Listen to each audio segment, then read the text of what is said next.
Assalamualaikum warahmatullahi wabarakatuh.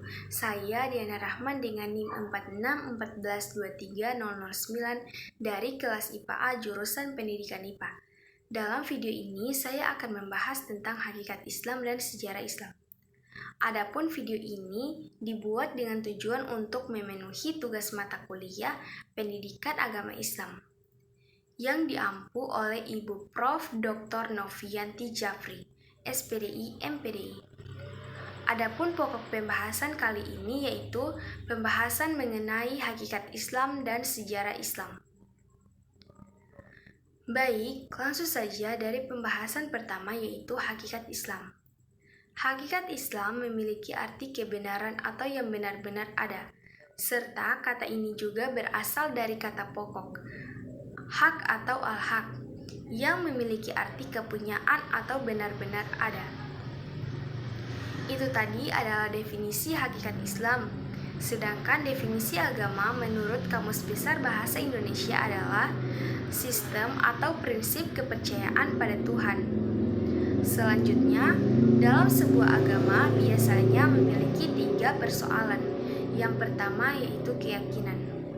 Keyakinan akan adanya sesuatu kekuatan supranatural yang diyakini mengatur dan menciptakan alam. Yang kedua, peribadatan atau ritual, yaitu tingkah laku manusia dalam berhubungan dengan kekuatan supranatural tersebut sebagai konsekuensi atau pengakuan dan ketundukannya. Dan yang ketiga yaitu sistem nilai yang mengatur hubungan manusia dengan manusia lainnya atau alam semesta yang dikaitkan dengan keyakinannya tersebut.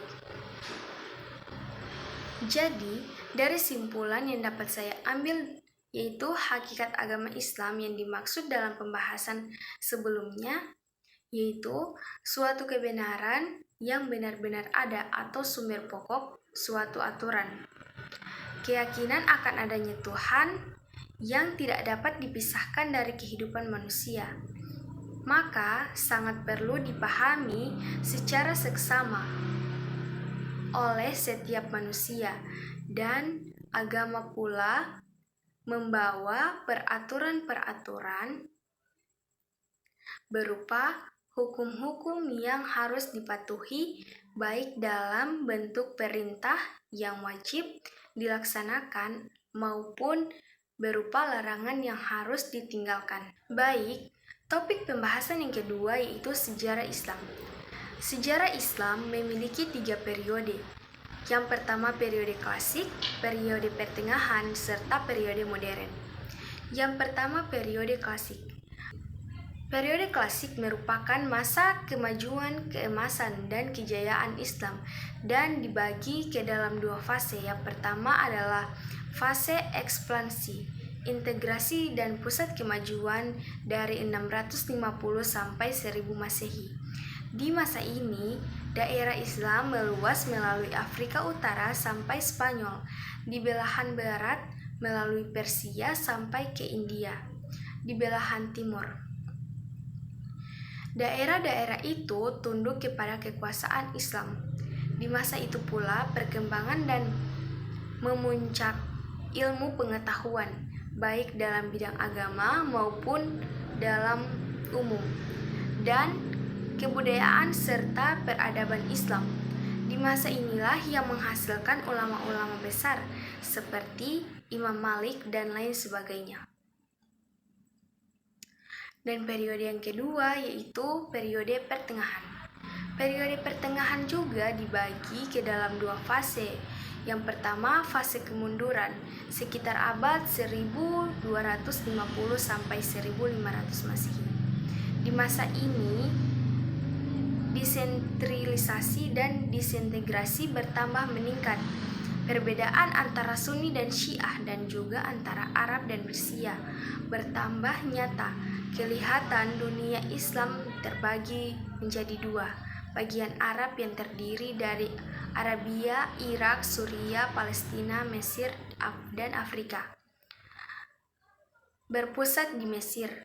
Bagian Persia yang terdiri dari Balkan, Asia Kecil, Persia, dan Asia Tengah, berpusat di Irak. Kebudayaan Persia mendesak kebudayaan Arab pada fase ini. Di kalangan umat Islam semakin meluas pendapat bahwa pintu ijtihad tertutup. Demikian juga terakat dengan pengaruh negatifnya perhatian pada ilmu pengetahuan kurang sekali. Umat Islam di Spanyol dipaksa masuk Kristen atau keluar dari daerah itu.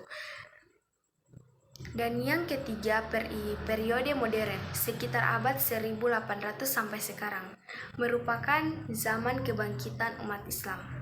Jatuhnya Mesir ke tangan Barat menginfaksa dunia Islam yang akan kelemahannya dan menyadarkan umat Islam bahwa di Barat telah timbul peradaban baru yang lebih tinggi dan merupakan ancaman bagi umat Islam.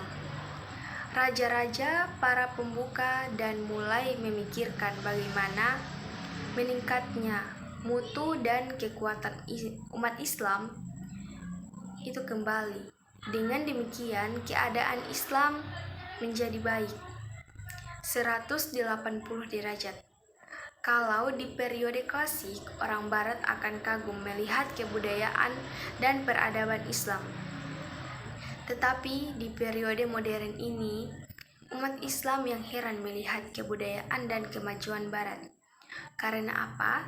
Karena umat Islam heran melihat alat-alat ilmiah seperti teleskop, mikroskop, alat-alat untuk percobaan kimiawi lainnya.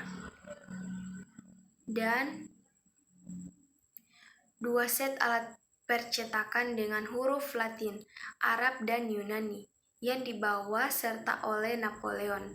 Jadi, di periode modern ini, tumbuhlah pemikiran-pemikiran atau ide-ide mengapa umat Islam lemah atau mundur dan bagaimana mengatasinya. Dan perlu adanya pembaharuan dalam Islam. Dapat kita simpulkan dari materi itu bahwa perjalanan sejarah naik turunnya peradaban Islam mulai dibentuk pada masa Nabi, mengalami pertumbuhan di masa Daulah Umayyah, Suriah, dan masa puncak di masa dinasti Abbasiyah dan di masa Umayyah Spanyol, serta memasuki masa kemundurannya. Pada periode pertengahan, hal itu menimbulkan kesadaran bagi umat Islam untuk kembali bangkit di periode modern ini. Baik, itu saja pemaparan materi dari saya. Jika ada kesalahan, mohon dimaafkan. Terima kasih saya ucapkan kepada teman-teman sekalian. Terima kasih. Wassalamualaikum warahmatullahi wabarakatuh.